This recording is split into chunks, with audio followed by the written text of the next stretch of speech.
All right, this is the CooKoo Rice Cooker. It is no joke. It is not a CooKoo product. It is a legit product. Really clean. On-off button for energy saving mode. You can clean it out back here. That pops open, allows you to clean. Plug that back in.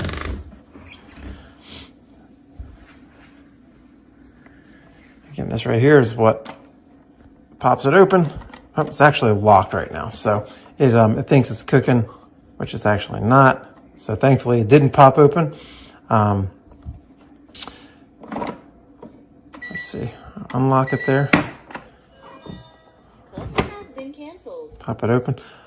That right there is going to lock it in place. Unlock it. Which all that's great. It's great safety features, because if there actually was rice in there, you don't want it to fall all over the place. Great heat conduction.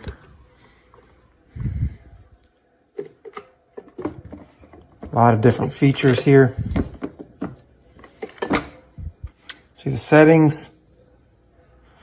You can literally set a time and have it ready at a certain time. Again, different pressures, high pressure, low pressure. It's going to cook your rice and your soups, your baby food in different temperatures. So the CooKoo Rice Cooker, must have.